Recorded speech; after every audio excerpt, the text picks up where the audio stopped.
All right, thank you for being here. Like Jared said, we want to really answer your questions today. What's going to happen this morning is me and my brother, my twin brother, who were born in the same space, same house, same information, went completely two different routes. I mean, it's as different as you could possibly have two people go. He went very corporate. I went knocking on doors. Nothing sexy about what I did, and he was out fly fishing with big companies in Russia. Well, tell them to get in, man. Tell them to get in, because they got to get in, okay? And I need to know how long, though, Jared. If they're not here, then I'm gonna bring my brother up. Then it's gonna be me and my brother, Gary Cardone, and then what we're gonna do, because this whole identical twin thing, you gotta ask, if you're so identical, then you'd think they would do everything together. By the way, we do have similar thoughts. Like, we could be thinking about the same thing at the same time. Okay, if I gotta pee, he's gotta pee. I know. When I pee, he's peeing. I call him in London. You peeing right now? Yeah, I am. I had the urge.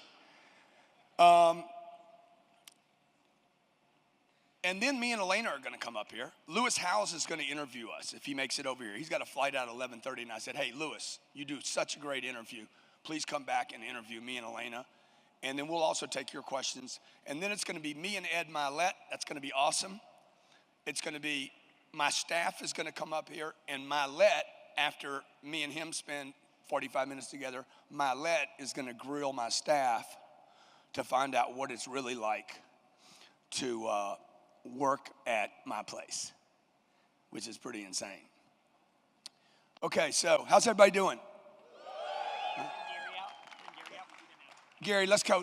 Me and you start, brother. Come on up, my brother. Gary Cardone, folks. This guy left Lake Charles, Louisiana when he was 26 years old. He watched me go to a treatment center at 25.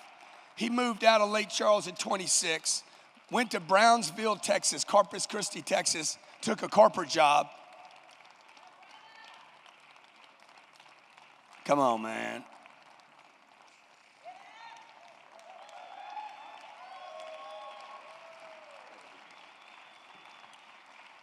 Yeah. You want to be in the middle? No, why don't we sit next to each other, and you can sit right over there, Jared.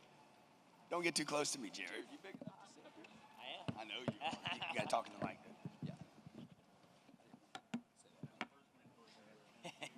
Yeah. And then also, what I want to do we have enough mics for the audience, by the way? Because that's really where I want to get the questions from, is from you guys. And can we take the floodlights down just a little bit so we can see the audience? We actually want to see the eyeballs. Yeah. And we can light up the whole arena. This place does not have to be lit like a Broadway show anymore, okay? Let me ask you guys this. Let me ask you first. Which opening did you like better? The one coming from the box or the thing with me and Elena? I like the opening on, I just like the whole opening, okay? I mean, I was awed with the whole deal. Oh, you like the whole video production stuff? I gotta tell you, I like pictures, lights, and sound. Pictures, lights, images, and sounds take me places. So I was done. Yeah. This cat over here, what's your name, man?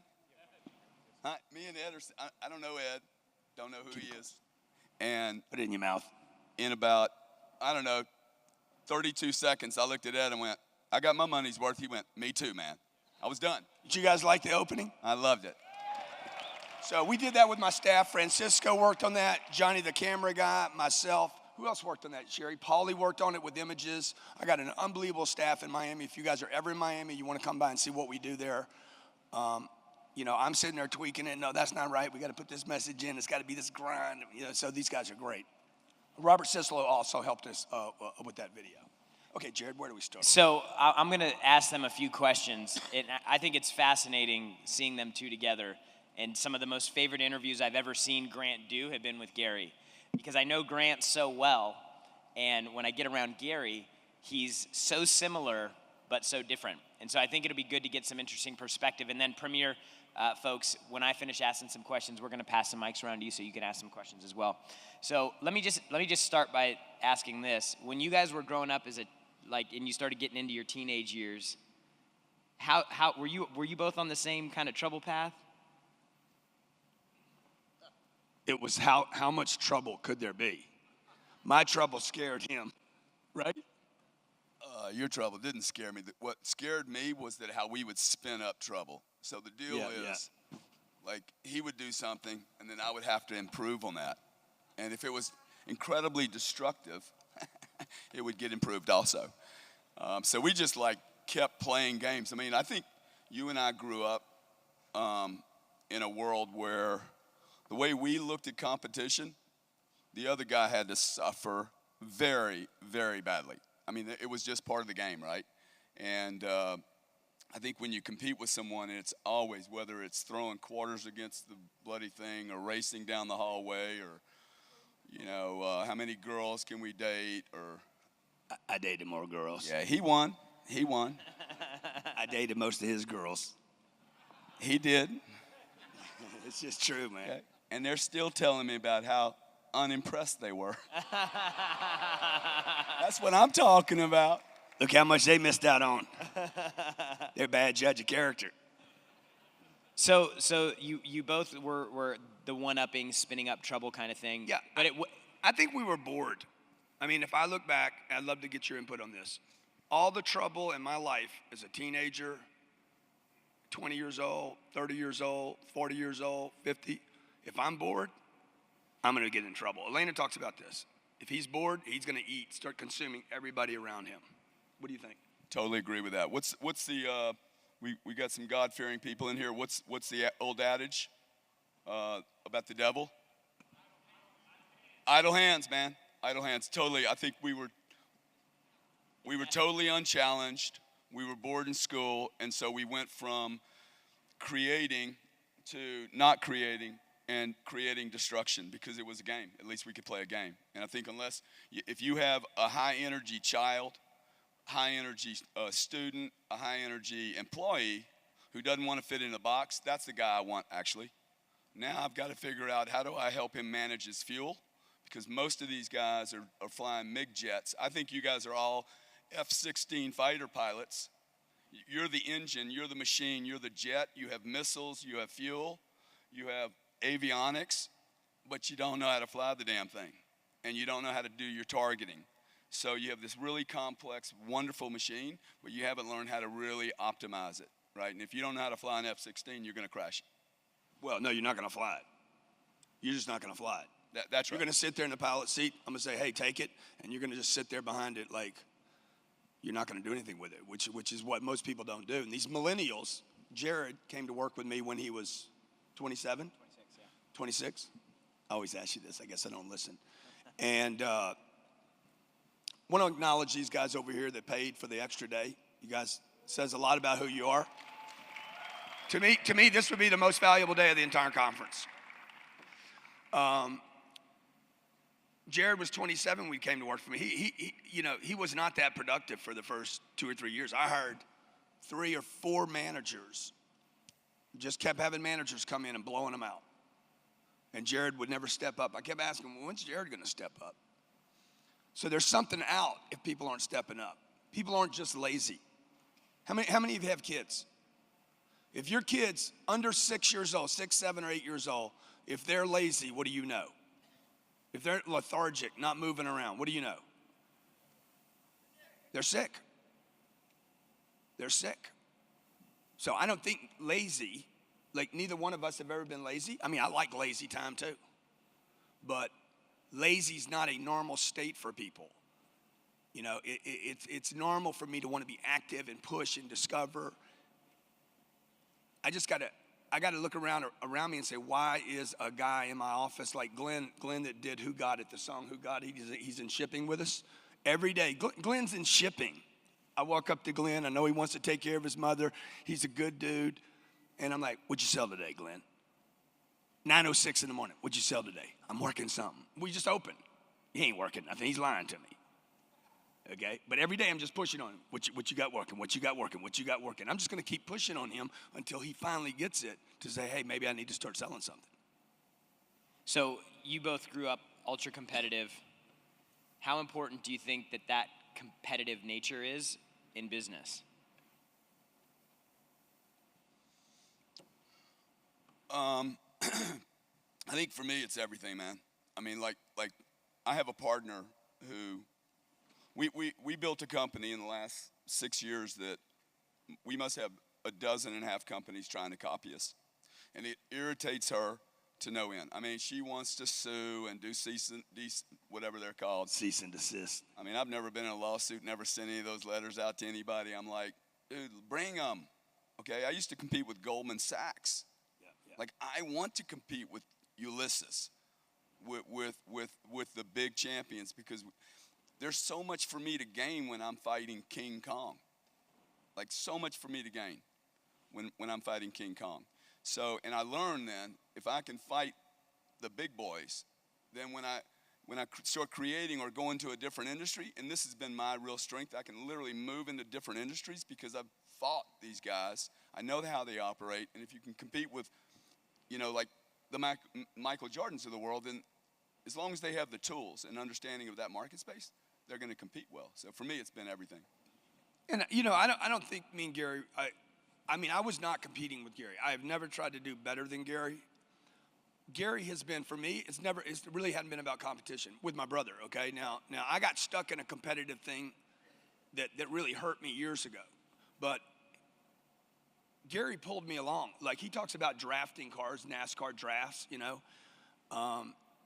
Many times in our life, I remember when we had to still be under a year and a half old. That first 13 months or so, 14 months in that crib, I had the power. I literally remember this as an infant. And something changed one day, and he had it. He had the power of the crib, okay? Can remember like it was, and I knew I had lost something. He now owned the crib, and I didn't like it. Didn't know what to do about it either. So later in my businesses, I got stuck in this competitive thing. I'm not trying to do better than Gary, but with my people that were stealing business with me, I got stuck in copy, follow. I think the competition thing is a death sentence. I think if you try to compete with people, it's a death sentence. The companies that are winning today disrupt, they don't compete. Okay, they chew off their own arm. We talk about it in my office today. Let's consume ourselves. Okay, I'm not going to have the competition consume me. All our advertising dollars, when we advertise, the first people we advertise for is me. I want to feel like I'm promoting me. 2, for my employees. And 3, for the competition. I want the competition to know he's going to outspend me. No matter what I spend, he's going to outspend me. I'm going to keep beating them to death until they're like, I surrender, let him have the space. I believe he believes that too. Yeah, when I say competition, I mean just like being in athletics, right? Playing against strong teams versus playing against winning teams. Yeah. He and I, like, I'm trying to buy a plane right now, and this guy's pitch to me, you need a bigger plane than your brother. Like, I wouldn't even think that. I would not even think that. You know what I'm thinking? How can I get a better financial deal than my brother?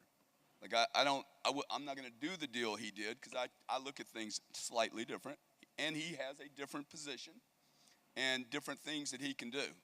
Like, he talks about debt in a certain way. And I think that, if you don't understand really what he's saying, you might be misled. But he and I we've never really tried to compete with each other to be, I got a bigger award. I got a better wife. I got a better kid, whatever, or house. So you don't. That's why I don't compete with you, dog. Another thing that's really interesting, I think, is that, a lot of people talk about being an entrepreneur. And Gary, you and I have talked about this. And seeing that is like the thing that is so heavily promoted today, that the entrepreneur is the sexy thing. You've got to start your own business. You've got to be self-employed. Yeah. What types of things do you think you gained from taking the corporate route before you went out and started your own company? Well, I think most people are really ill prepared to run their own business, okay? And I think if you listen to Grant, and I've heard this before, that I think people... You could hear the message here, if you're not listening carefully, that you need to run your own business. I don't actually think that's what he's saying, okay? I think, less than 10% of the population are CEO material. It's probably less than 3%, quite frankly. And so when you look at a crowd of 10,000 people, you got to ask yourself, where are you in that band? And it's not right or wrong, man, okay? Like, I'm never going to be I'm not a great CEO. I am a monster commercial business development guy that really understands markets. But like, there's 10 guys out here that would be a better CEO than me, for sure, and I'm looking for one, okay? I'm also looking for a head of revenue. Why? Because I'm not a manager. I'm a deal guy. And when I move out and start dealing with people, that's not my skill. And corporations made me feel bad because I wasn't a good manager. And what they should have been doing is, how can we get this guy at bat where he can hit triples and doubles and not make him worry about an expense account, right? Or this bull stuff that goes on in some of these big corporates. So, man, I think that, people have the ability. You got to find out where you are. Yeah. What are you? Are you the boss? Or are you a pitcher? Or are you a pinch hitter? We need them all. And so, there are going to be people that are in the audience or watching from the streamer that see this in the future, and they're going to be in a position where they're working for a company, and they're going to be in a situation where they're hearing a lot about, you need to be an entrepreneur, be your own boss, work your own schedule, be responsible for only yourself. What would you tell somebody in that position right now that's working for a big company that you, in your opinion, is probably ill-prepared to be a business owner? What would you tell them to do with the role that they have now that could help prepare them if they ever did want to become an entrepreneur? Become a master at the role that you're playing, and then it'll allow you to become a master at another role. But until you have mastered showing up at work every day, how could you possibly be a good accountant? You have to master these things. And it's a discipline. I mean, he tells a story about our dad, doing the pecan trees. Dude, we hated it. Saturdays and Sundays, we worked every day. I am so blessed by my dad that he kicked my ass and made us, pick up leaves and pecans, because guess what? I know how to show up to work every day. And if I need to clean the toilet, I will clean the toilet, man. And Yeah, like at our house, won't even think about it, okay? And I'll clean it really, really well. Like at our house, when my mom would cook a meal, which was every meal, dude, those dishes did not sit in the sink. They were washed, they were dried, and they were put away. And we had no dishwasher. I know that. Oh yeah, we didn't have a dishwasher. You guys people here don't remember. Some of you don't even know what's a towel. What is a towel? I don't even know what a towel is. So those were the lessons. I know from the statistics suggest that the average entrepreneur makes $20,000 less a year than the average employee. So me and a guy that gets a lot of attention had this little combat about, he's like, Nancy's better off working for $40,000 a year for herself than working for $40,000 for somebody else. I said, Nancy ain't better off, bro. Nancy's starving. Nancy's at the poverty line that the government doesn't tell us the truth about. Whether she's working for herself or somebody else, she's not making enough money to live or take care of her family. So the question is, Jared, what'd you make last year? Everything. Probably close to $1.5 million. $1.5 million, 34 years old. Okay, he works for me. I make the decisions. I'm a little bit of a tyrant. I don't know what I'm doing. I'm not a good CEO. Okay, I'm a pusher, man. Like exactly what Elena said. I am a beast. If you want to call me a tyrant, I don't abuse anybody. Everybody around me is doing well. Everybody around me is making money. Okay, everybody around me is ethical. That's what you really need to judge in your environment. How are the people doing? I walked into a guy's call center one day, and they're making a lot of money. 90% of the people in that room, I would not spend 5 minutes with. It was disgusting to me to see these people broken, their cars. I don't want that in my environment. And I think somewhere along the line over the last 15 or 20 years, with a couple books that did really well, we started making jobs a bad thing. Job is just above broke. Is that the thing? What is it? No, what is it? JOB stands for what? Huh? Just over broke. Yeah, but that's not even cool. Why do people say that about a job, man? A job is a freaking good thing to have, okay? I took all the risk away from him so he can make $1.4 million a year. He'll probably make $2 million this year. So, see, when we start saying these things in society, the 4-hour work week, ain't nobody doing a 4-hour work week, and Ty ain't making that kind of money doing 5 minutes a day. Somebody's doing that work, okay? Ty did a deal. Somebody has got to be pushing that mentor, okay? It could be Facebook he's paying. I count all the time. So if I'm paying Facebook to push my promotion, that's time, okay? That's energy. Time is money, man.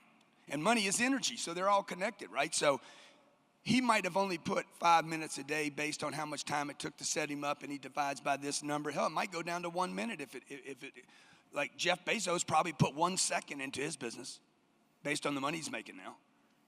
Divide the money he's made by the time he put into it, and he might be down to like, I spent 1 second on Amazon, man. Look at me. So it's going to take work, folks. And somebody's got to do the job. And you guys in the room that work for somebody else, if you were going to go buy a plane or a car, what are you going to do? If you're going to go stay in a hotel, how many of you staying here at Mandalay? Why didn't you just build a hotel? Right? Who flew over here on Southwest? Why didn't you build a plane? Say, shit, I'm going to build my own plane. It's better for me to build my own plane and fly it. That's stupid, right? Why do people think they need to work for themselves when, by the way, you're going to hate you even more than you hate the guy you used to work for? I still work for a bunch of people, man. I work for everybody, man. How many of you still work for everybody? You guys that own the business. Okay, like locked in. I got Mike Bertolino was going to come here. He works for Ernst Young. There's how many employees? 165,000. Ridiculous. Makes a ton of money. He's a partner. Like, he's got to do what they say. Makes a lot of money. Those guys at Goldman, you know all those guys. They're all miserable. Yeah, that's what I was thinking. So we want to take some questions from anybody in the premier seats here. So raise your hand if you would like to ask a question. Could we get this gentleman a mic right here? Just say your name, where you're from, and then what your question is. Thank you guys for having us. My name is Scott, and I run a small entertainment company based out of Boston. We gross about $300K a year, and I try to put everything I can back in and pay myself about $25K. So it's a big investment for me to be sitting premier here, and I've read all the books. Congratulations, man. Great job. Thank you. So Has it been worth your while? Has it been a good investment? Yes, sir. Well, I appreciate it. So I'm in the position we're trying to work to scale the business to multi-cities, New York, Miami, Los Angeles. And but even, we're growing the business 80 to 100% per year. But even with that, with my financial goals, expanding my mindset, even if I consider 4 cities pulling in, $400K a year, $500K, it's still not really building a plane, as you mentioned, or whatever it would be. And so I would really like to open some other verticals, all due respect to like Ty or Russell. I don't really want to like make 50 cents on power bars or like sell pills that I don't believe in. I want to have something that I'm bringing to the marketplace of value. So we'd just love any feedback that you have. And hopefully this applies to other people maybe in somewhat similar situations. So what's the question exactly? So I guess maybe guidance about, I sell live music for, events like this and weddings, and it's an intangible product. We do really well. Everyone around me is like, oh my God, you're so successful doing music, being your own boss, but that's all What's the relative question, to dude? Sorry, you're right, sorry.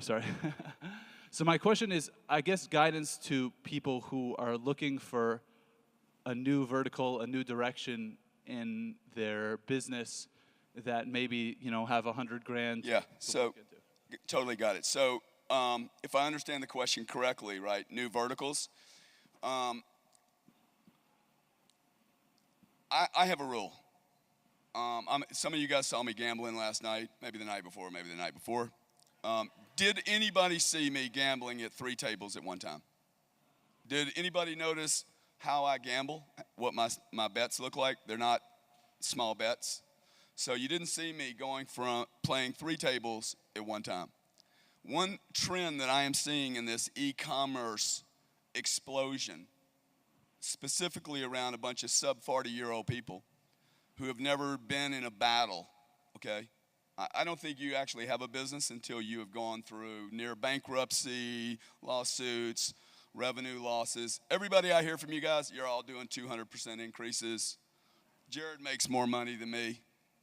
Jared makes more money than I do, okay? I don't take money out of my business. I'm constantly reinvesting in my business, and I am completely focused on one vertical and blowing that vertical up in a way that makes me the expert. I own that vertical, I dominate that vertical, and then, and only then, can I move on to another vertical. So before you start, deciding you want to spread your seed all over the planet, figure out how much seed you got and how you're going to actually populate it. And the e-commerce world is cool because, it gives you the pipe. Speaking of seed. Speaking of seeds. 10x. Hey, baby dude.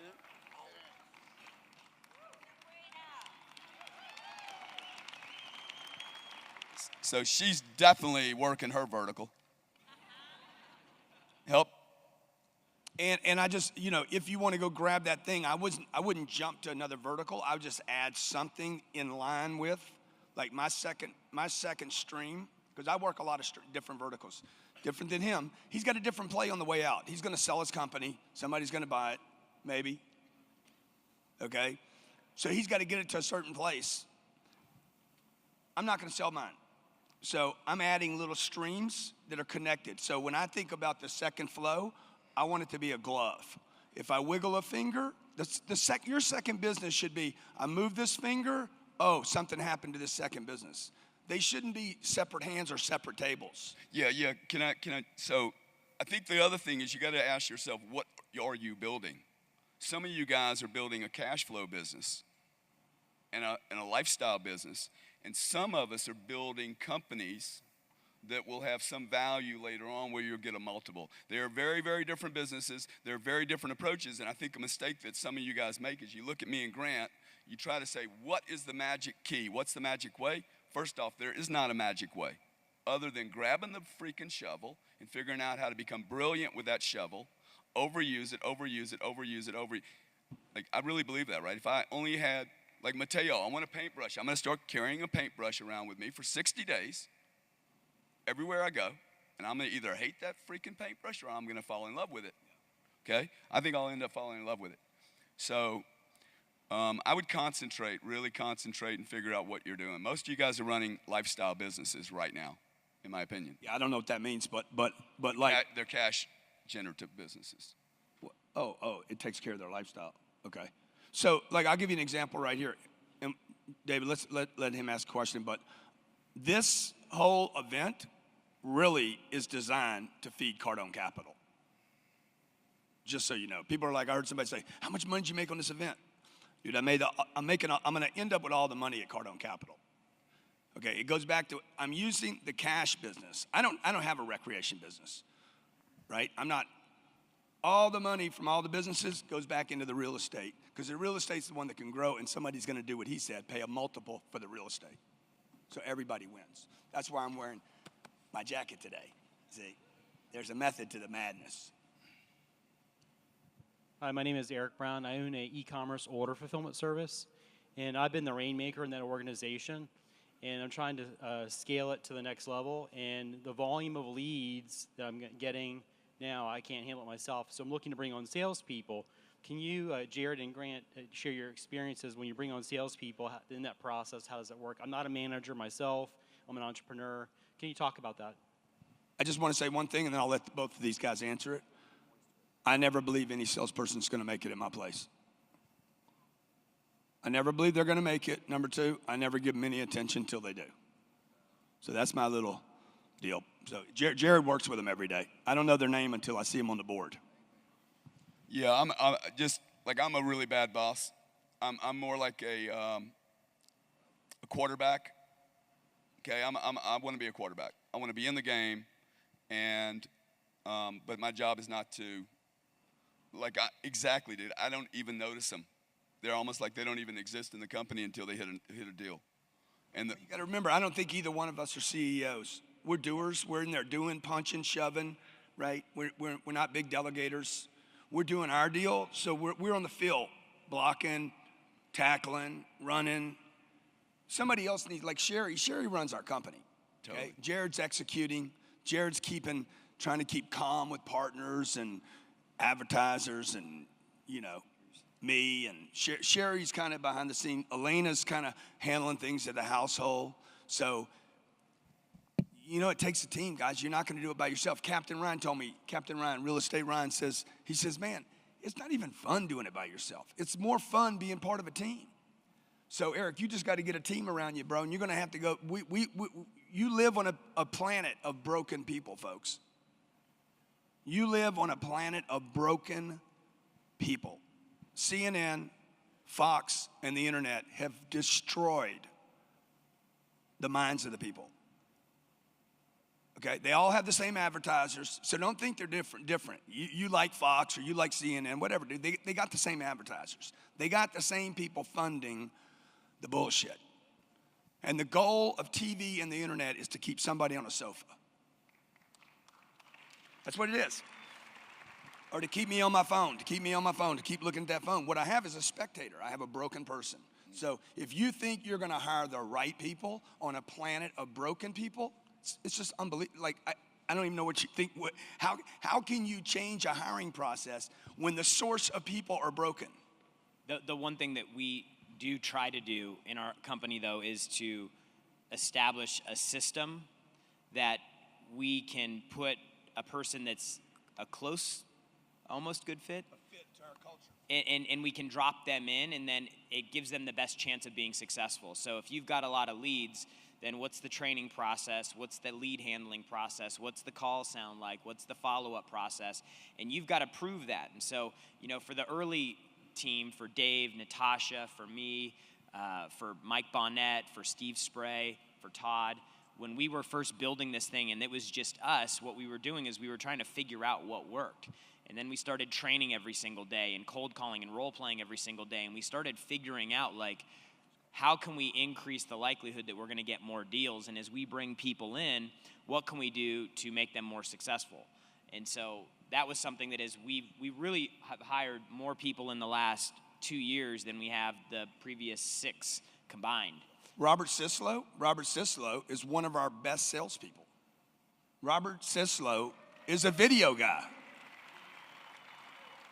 Okay? Robert Sislo was working at, what was it, Banana Republic? Surfing in Banana Republic. Making what, $4 an hour or something? Yeah, it was about 4. Huh? It was like $6 an hour. $6. Terrible. You got an awesome haircut too, dude. I love your Couldn't even haircut. sell a shirt. He couldn't even sell a shirt. He could barely complete an order for a Banana Republic shirt. You told me I couldn't close the screen door. It's true. Yeah. What have you done this weekend? About 3.6 million. He's not a sales guy.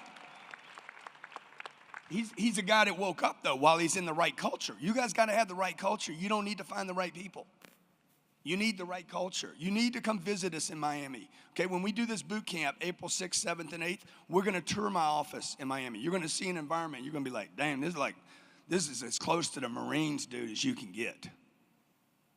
Okay, 9:06 every morning, we have a meeting. Every day, no matter what. They're having a meeting this morning right now.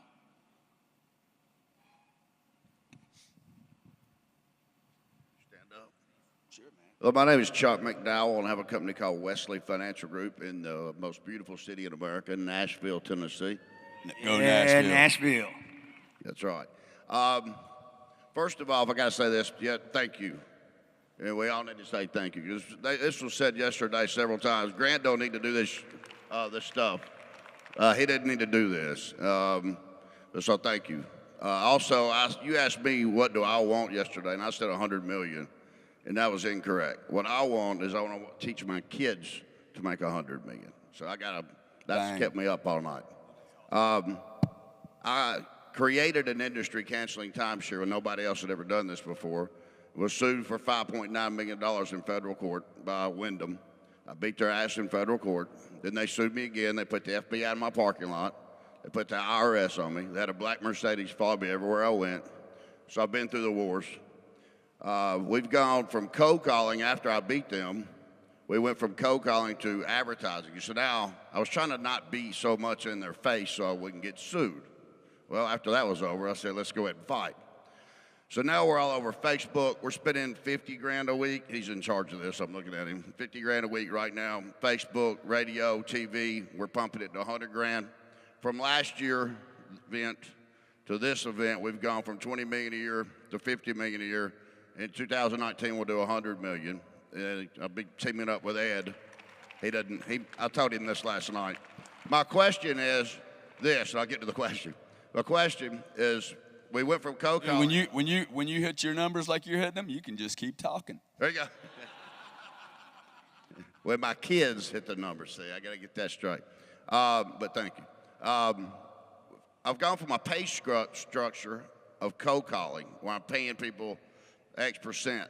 And the more my marketing goes up, the more money everybody's making. I've got people actually making too much money. Jay Abraham, I hired him as my mentor last year. Thank you. He's a freaking genius. He scares me. He's so over me. But I have people making too much money.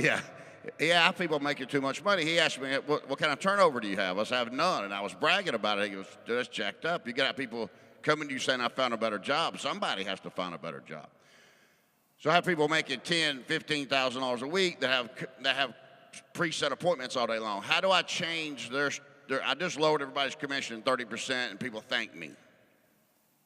How do I lower it to where I need my profit margin where I need it to be and it's not there? Do I rip the Band-Aid off or do I slowly move the needle? I mean, look, where are they going to go?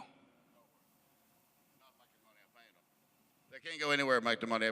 I got guys making You half have a to million do the a year. right thing for your company. How do you vote? How do I vote? Yeah, how do you vote? I vote for the person, but I vote. You vote conservative or liberal most of the time? Most of the I'm time. I know voting- you vote conservative most of the time. I have voted for 2 But Democrats in my life. Okay, 2 out of how many? Oh, shit, I don't know. I'm 50. I'm the same age you are, bro. Yeah. Well, all I'm saying to you is I know so many conservative guys that vote conservative and run their businesses like a liberal.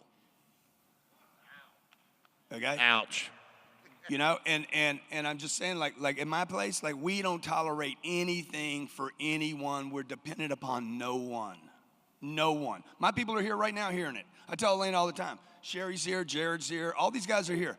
I tell Elaine all the time, dude, you know, there might not be anybody with us at the end. But we're going to be here. And anybody who wants to play the game with me and wants to go on this ride, they'll be with me. The right people will be with me. And But I think also what he's doing, I think what happens to guys like you and me, definitely I have the same issue right now where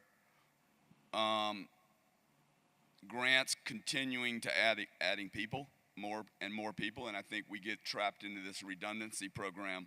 The problem is redundant or lack of redundancy, and we're like, okay, he's not performing completely what he should be performing to, but I can't lose him. And you know, if you're really brutal about it, you lose them. And you go bring in the champion, or you just keep doubling up on people and then call them. But no good business is dependent upon one person. You know, I mean, look at Disney. Disney's been gone for, I don't know, 50, 60 years. It's doing better today. Michael Jackson's going to make more money this year than he made when he was alive. It's not dependent upon, it's dependent upon an idea that you guys as executives create a culture and keep pushing. Once you have a right idea and a right mission for a group, you know, my goal for you would be to be such a gnat on the ass of these big companies that you mentioned that they're like, we can't kill him, so we got to buy him. Yeah, just become such a nuisance. It's a different sale. Yeah. Who knows when a sale is made? No. Sale is made when a problem is solved. So Wyndham would come to him and say, we're going to solve the problem. Here's money.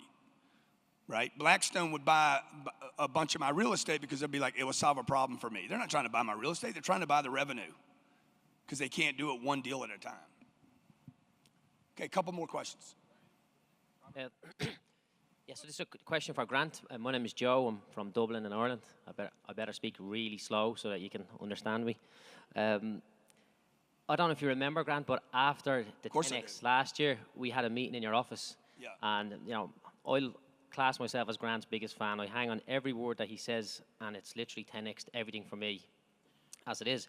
But when I got into his office, I completely disagreed with 2 things that he told me, and as I think back now, I'm completely embarrassed about it.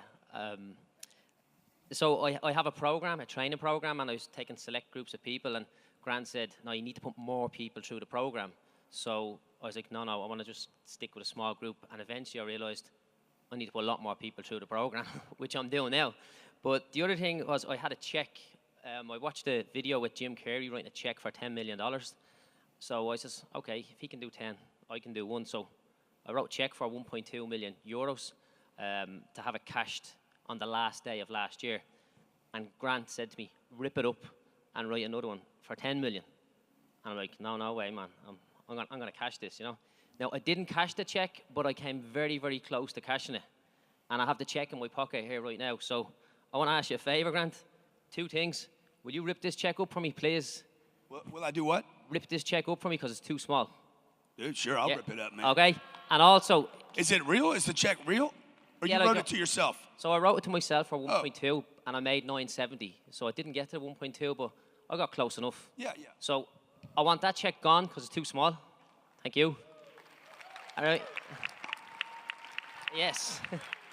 And I need you to tell me how much should I write my next check for, and what date should I put on it to cash it? Because I'm going to do every single thing you tell me exact. I've made. Yeah, a you know, the mistake, funny I'm not thing, listening. is it takes the same energy to write. What he's doing takes the same amount of energy, almost the same amount of ink, and the same amount of time to write a check to himself for 100 million or a billion or 10 billion or what does it matter? I mean, just write the check, man. The problem is he starts moving into like, how am I going to ever do this? That's where he makes the mistake right there. He moves into the mechanics rather than the target. The thing we do probably that like if there was one thing I do well, I do not spend time on mechanics. I just go from idea straight to execution. Nothing else means anything to me. I mean, you can speak to this because it's we'll do this later this afternoon. But it's like insane how I have people around me. Sherry will be like, he had an idea, let's execute on it. Nobody knows how we're going to do it, where we're going to go, what the date is, how we're going to fund it, nothing. Where do you think we got that? Because I do the same thing. I don't know where that came from. The underthinking. Underthinking. I mean, we're given a choice to think. I'm just like, I'm not going to think. Do you guys follow the rules? I follow the rules of nature, okay? I like that. So Every I think- organism on this planet, in this universe, will change. I didn't say it will die, okay? Energy, we grew up, energy is not destructive. You cannot destroy energy. And we walk around like we're going to destroy something and die. The cool thing is like we're going through this super cycle right now that I think is so super important for you guys. You know, I've had so many people come up and go, man, how did you learn about the macro picture? And this super cycle is amazing because you have a level of change that is occurring that's so dynamic, so big, and the inertia is it's all happening at one time. So I think that, you know, if you don't act like an organism that is totally into like, listen, there is a freaking parasite, a virus, okay, getting ready to spread a contagion across the planet. It's called e-commerce. Okay, everybody forgot this channel has no firewalls. The data will be amazing. Okay, we're going to meet a lot of really bad people. And in the next 4 years, we're going to meet more geniuses than we've met collectively in the previous 4,000 years. Okay? You're going to meet some bad guys, but we're going to meet some unbelievable people that are going to be bringing innovation and solutions. The challenge for America, Western Europe, is that these people have more to gain by accessing this leverage, and you have more to lose. And if you don't get your acting gear and understand what's happening, I mean, this is a fundamental shift on the planet. And for you to sit in Nashville, Tennessee, and act like this isn't going to impact you is very, very, very naive. And so when I go back to the plant life, trees that are 100 years old have been pruned, okay? Forests have been burned and ravaged, and then they come back. And we all sit there and go, oh, I lost $120 million. I lost $120 million in 9 months once. It didn't happen in one day. It actually had to happen over 9 freaking months. Every day I was going to wake up and it was like I knew one of you guys was going to take $2 million to $5 million from me that day. And I was going to have to call some CFO up in Houston and go, we're down another $5 million, okay? It was brutal, okay? 8 months later, I did a $500 million deal, okay? So I pivoted very quick. I learned from that lesson. You know, I had a forest fire, and then I repeated. So I think if you look at life as, you know, eat or be eaten. Dude, Look at the way the Sharks look And look how at human fast nature. can you get through the cycle? Like Totally. speed is the currency. Like how fast can you get through a cycle? If you're getting consumed, just help out, cannibalize yourself. Start chewing your own arm off, man. If you're in misery, man, don't let the competition eat you. Say, I'm gonna eat myself first. So that there's nothing to eat. I mean, we had to do that when we used to sell audio programs that were $300 and $400, $500, like for one set of tapes. We had to take that and literally go digital and do it for $9. How do you do that? You got to go wide to solve your problem. Yes, ma'am. This is gonna be the last question, all right? And then we're gonna bring up some special brothers. My name is Agnes. I come from Eastern Europe, from Poland. And The BBC is killing your country. last year I had live stream. This year I'm in the first row. Give it up. Way give to it go. up. And by the way, this beautiful woman really upgrades the rest of you guys on the front row, okay? And her. So I have a idea to build from the scratch a company which will lend micro loans to women, which wants to start their own business, but they don't have money to do it right now, and where I should looking for investors. What kind of advice do you have for me? And from your experience, and from which point you will be starting? What was the last part? Which part of the world start? Yes, from which point you will start? Yeah, so you're talking about micro loans, right? Micro banking. So I think micro banking is going to be absolutely, unbelievably awesome. I mean, you're seeing major retailers move into banking. Amazon will be a credit card company. They will compete with MasterCard and Visa. MasterCard and Visa will become direct into the food chain. Like, think about this, okay? I am going to answer your question. The answer is hidden in this answer. For the first time in the history of commerce in the United States, there's 10 companies that could write a check for MasterCard or Visa tomorrow morning. Now, Visa trades at $254 billion. Never in their history have they had 8 companies that could write a check for them at a 30% premium. Here's $300 billion. See you later. Now, that will not happen because these companies are a little different. But the micro business, no one wants to touch that business because they don't understand it, and technology is going to address it. And most of the world is underbanked, okay?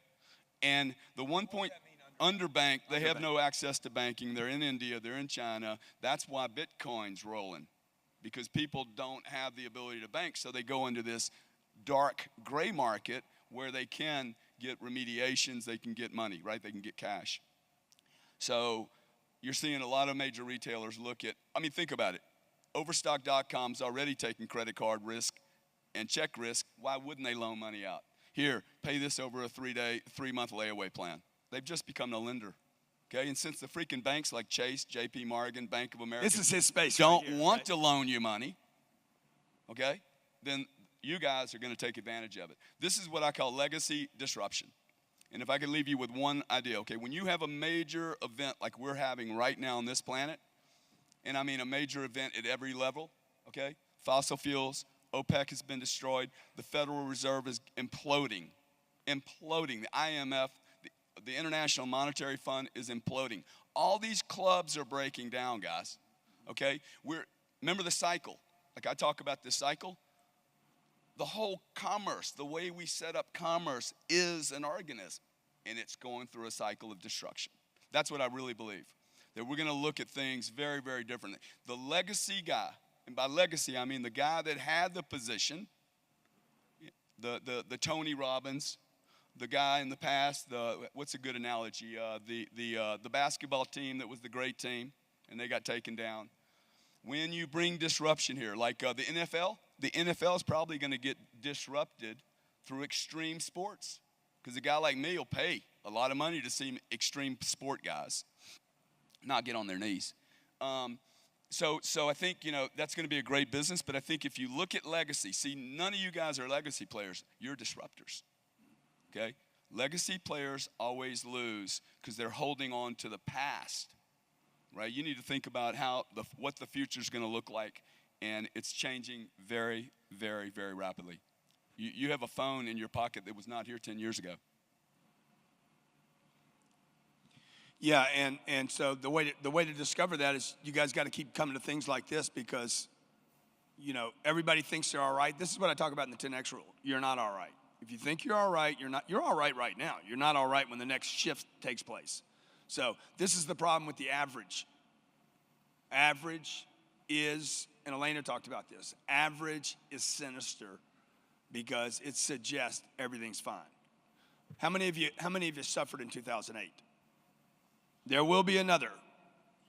It will be deeper. It will be longer. The last one, we got out of that thing so fast. The next one will be brutal. Okay? Huh? Say again? No. Do I know when? No, I don't know when. I don't know when. But I go to bed every night and I'm like, I sure wish the economy would like start pulling back. Right? I'd like to see more suffering. Gary's talking about this super cycle. Like if you're not making money right now, there's something wrong. You should be making more money, but you got to keep pushing right now. You don't want to be comfortable because the window's going to close. You agree? The window's going to close. Yeah.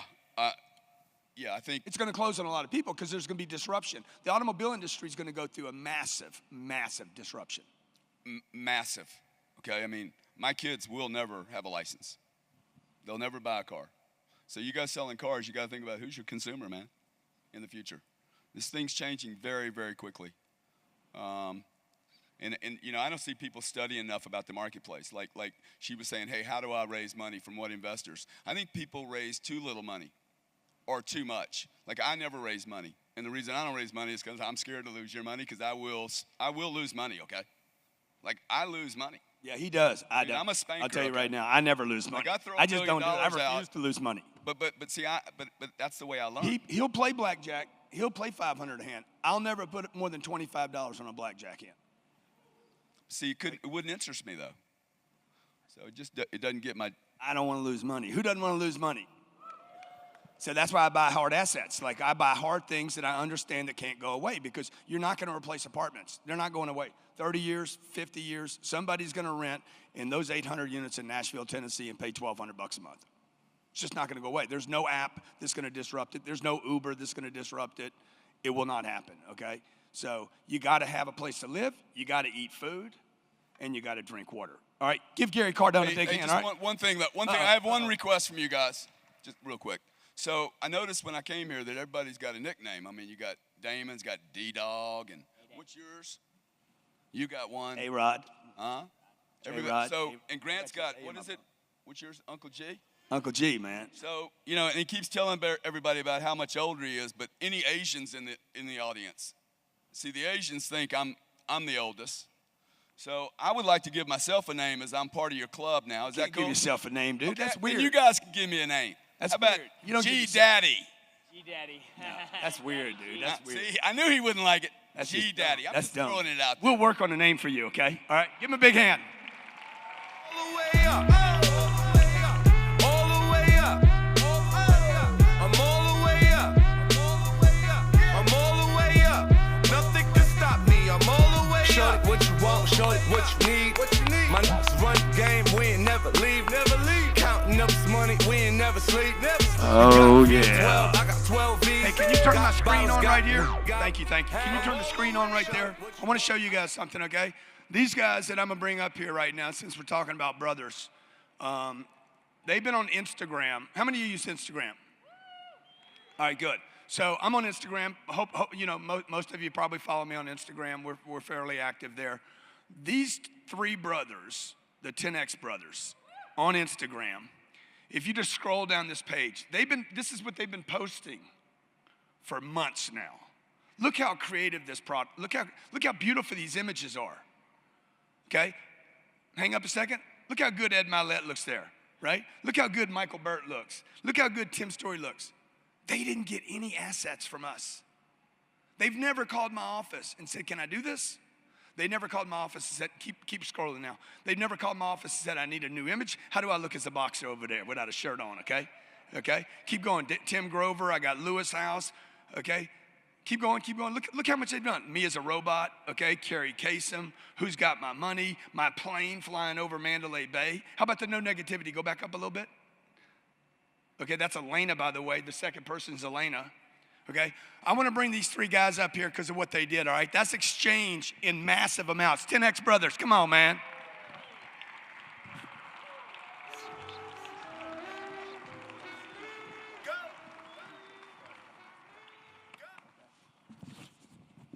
Okay, who's got the story, man? Who's having the trouble? I'm having the trouble. What kind of trouble you having? I have cancer. I was diagnosed in 2016 with cancer in my kidney. I'm sorry, I'm a little bit excited to be next to you right now. I'm excited. This is my uncle, this is my family right here. Let's go. Yes. And so I had the surgery. They removed my kidney, and the doctors told me I was okay. Well, the cancer came back in March of last year, and the doctors pretty much sent me home and said that I had no hope. And I said, well, that was his opinion, right? I'm still here today, and I'm fighting cancer 10X. He came here way. sick. He came here sick. Okay? Thank you, guys.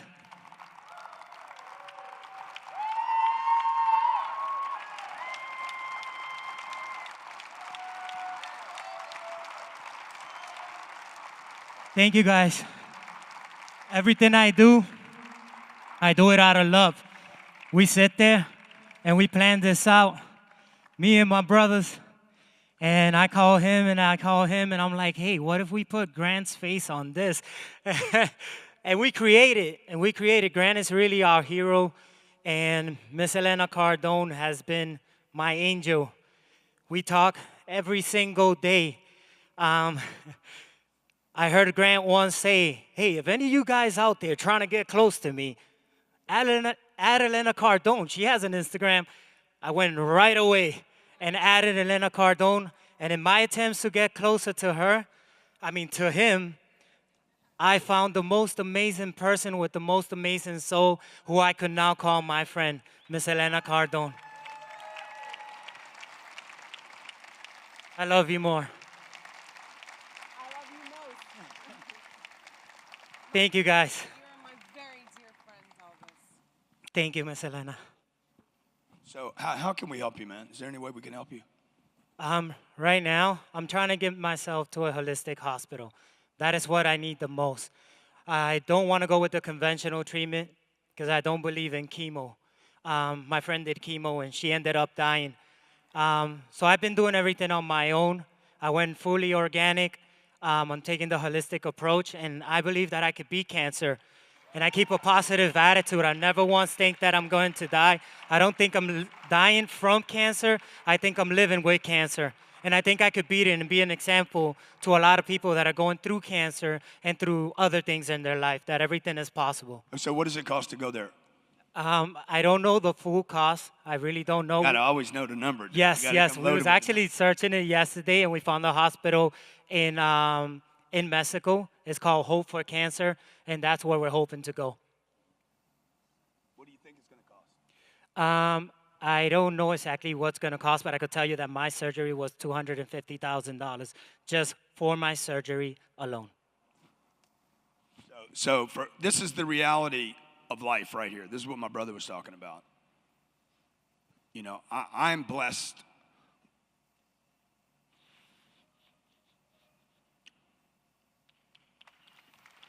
Probably. My dad died at 10. When I was 10, my dad died. Like,